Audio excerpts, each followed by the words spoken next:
Oi, oi, happy boys and girls, how's it going? It's Johnny White here, not with a vlog, but story time. It's a pretty interesting, intense, and very serious story, which obviously I would never thought to be telling anyone about, never mind you guys. So, obviously, I'm going to tell you through start to finish, and pretty mad. Obviously, I never thought this was going to happen, but anyway, so I finished work early Sunday morning, about 3 o'clock-ish. I was walking back home, and obviously walking from Newcastle to Whitley Bay is nuts anyways, but that's me trying to get myself fit and exercise. Anyways, so I am walking across the Jesmond Bridge, and I'm just walking down, like, minding my own business, just, you know, listening to my tunes. What was I listening to at the time? Can't remember. But anyways, there was a young lad on the ledge of the bridge about to jump off. So I'm like, shh, oh my god, like, what's he gonna do? So luckily he was like on his hands and knees on the ledge, he wasn't standing up. So that made it a lot easier for me to go across, like, quietly, speak to him.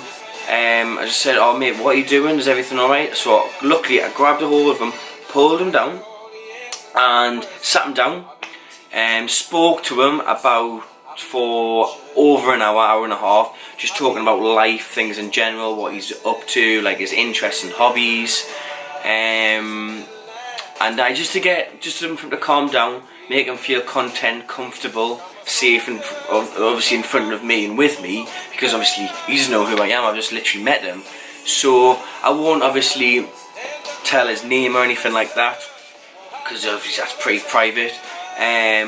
But yeah, he is a lovely lad. We got on really well, and for what I thought was going really well, like, so I thought, okay mate, we'll walk onto the High Street Coast Road, and we'll order a taxi.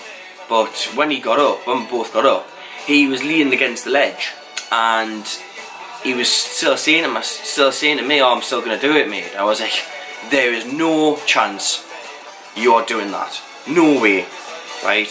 So what I had to do was I had to put him in a lock so that he couldn't get away and just obviously jump off the bridge, like, because I wasn't gonna let that happen.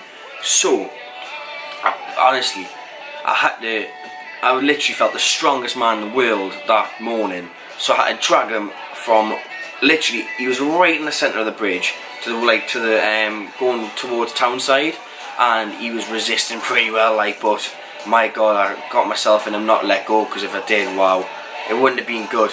But obviously he was calming down a bit further and further away, and obviously he was very emotional that night, crying a lot and stuff, which is acceptable. And yeah, we eventually got to the bus stop just before the bridge, and I ordered a taxi, and I was sticking my hand out, so there was loads of people, like loads of taxis come past, like black cabs and that. One gentleman pulled over. I was like, "Oh fantastic, we'll just jump in this one." He pulled over, and obviously he's seen the obviously my friend, like, and he was like, "Oh, he's not getting the car." And I was like, "He is, mate." He's like, "No, he's not, he's in the state." I was like, "Mate." So I told him the story and what happened in literally about 10 seconds. He's like, "No, he's not getting in." So in the nicest way possible, I said, "Oh, go on mate, jog on," like, you know, I just didn't give a care in the world. So luckily, East Coast Taxi came, absolute legend. I think it was Warren, Warren in his absolute class jag, you know, in style. So obviously got in the car, took me mate back to his, got him in safely, and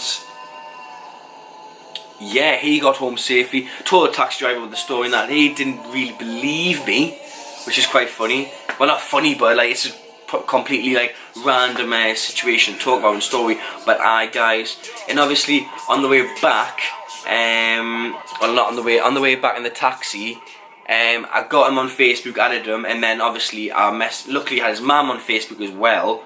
Thankfully, messaged her and spoke to her just to see what happened.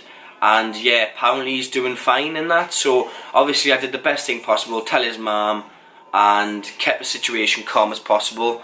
But my God, imagine if I wasn't there at that point. Like, I got sent home a bit earlier as well that night, so if I didn't get sent home early, you never know what could have happened. So everything happens for a reason. He's fine.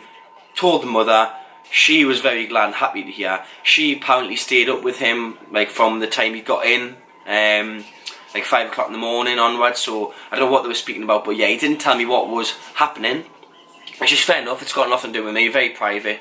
But I say this generally to everyone: if you've got a massive concern or issue, you need to tell someone about it, because it's going to keep building up and put a lot of pressure on your shoulders, and it might get to the point and state where you actually go to that like length of actually wanting to think about suicide, which no one should ever think about ever. Like, that's the worst thing possible. Like, I've been through a lot of stuff in my life, like obviously losing my mum and things, like, so obviously I've been at very low points thinking about a lot of serious things, like, and like family is the most, like, the closest thing you can speak to, like, and obviously me meeting him that night, it didn't really help, because, well, it did, well, obviously because I saved his life, but like speaking about his like concerns and issues, like, it's still got nothing to do with me, like, so I was trying to get on the same wavelength, but he didn't have to say, he didn't. And yeah, guys, please tell your closest friends and your family, like, if you've got any issues about things, because they shouldn't be built up against you, and it's going to make a lot worse in the long run, and you never know what could happen. I don't want anyone to get to that point that kid went. He was 18 years of age, like, you know, like, he was going to university, he was in a band and everything, and he was doing very well for himself, and to think at 18 he was wanting to jump off a bridge, like, come on, like, that's serious, like, you know, he's got such a big life ahead of him and everything. So, aye, guys, obviously there's a load of numbers, like helplines and stuff, like hotlines that you can go to. I'll put them in the link description. Hopefully they don't need to be needed, because everyone's in a very good, safe place, secure place. Aye. So anyways, guys, that's my story. Hope everyone is doing well, fantastic. Sorry about the uploads. There's not much going on in my life. I'm just grafting my absolute backside off 24/7, long weeks, long shifts. So aye, guys, sorry there's not been happening, but hopefully there's plenty more to come very soon, with trips away, holidays and all them stuff, like. So anyways, guys, I will catch you later. Hope everyone's doing fantastic. Love yous all, and peace.